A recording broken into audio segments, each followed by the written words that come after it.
Hello, everyone. Um, this is just a statement regarding the quality of these videos. Uh, they, these these are learning videos, and they must start as a vehicle through which to gain more experience and exposure. I'm reading from this, so I'm sorry. They will not be popular at this point to the YouTuber who is looking for great entertainment and techniques used by past and present entrepreneurs. In the future, I'd like to do videos of my music and songs, but for now, I will be more about life in general, with jokes, tips, and tricks, and so on. There will be comments on my sexuality and age, stories, both fiction and nonfiction. Nonfiction stories may predominate since I've lived a while and should relate to occurrences of the past. Okay, so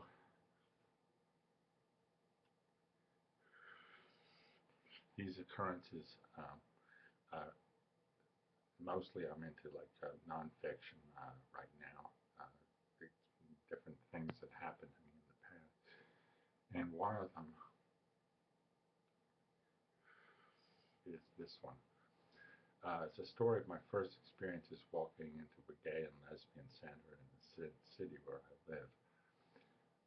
When I first walked into the LGBT center here in Philadelphia, it was with trepidation and nervousness. Although I had thrice in the past, I never came out of the closet. And now here I was fumbling with myself in the lobby of an LGBT center, nervously laughing. Um, what's the reason for this reaction to my efforts to be sociable?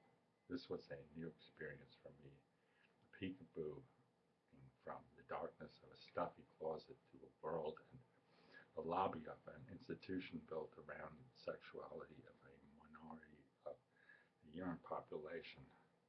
The air was exhilarating. What I saw was rather odd, but I loved it. A few of the men looked Amish. One volunteer swished effeminately along the lobby floor with short, cropped hair and a long beard.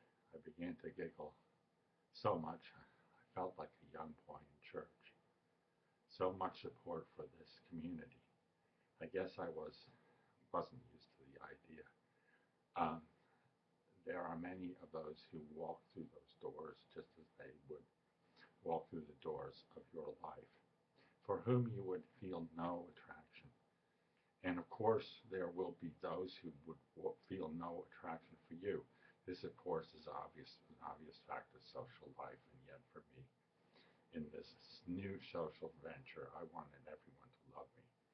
I had my ideas of what I would consider attractive, and I must admit that over the course of time, the majority of the people I met and to talk to in that lobby had something else in the back burner. They were not interested in friendship and avoided any relationship of substance. Many of these are of an older crowd, the ones who with graying hair and patchy clothes of another day. These are the ladies and gentlemen with the Stonewall ticket. More revolutionary than now, maybe. Not interested in now, probably. More important than now, absolutely. Remember that these were the ones who stood up to the cops, billy clubs, and vans.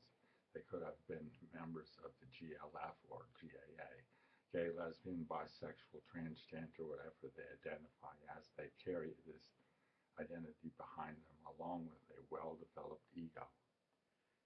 Okay. You get the idea of uh, where I'm going with this. Here we go.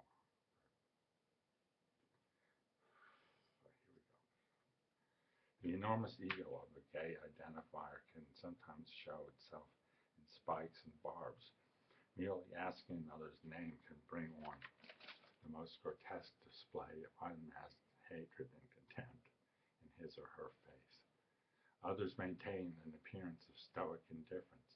This, of course, uh, is a source of a kind of carnal joy to many a queen.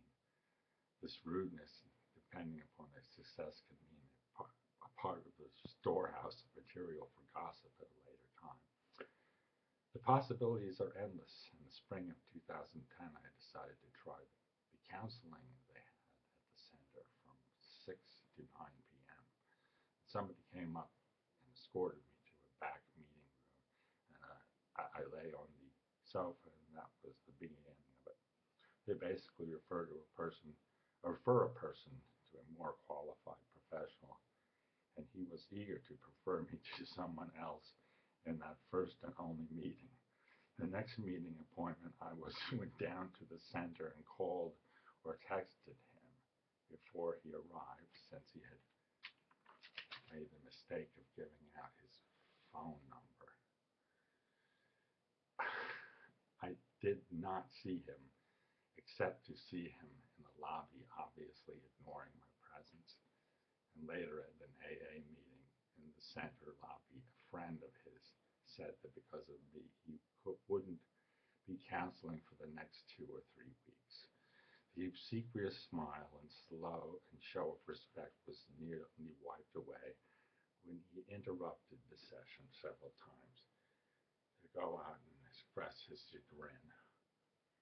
Okay, well, I hope you enjoyed this little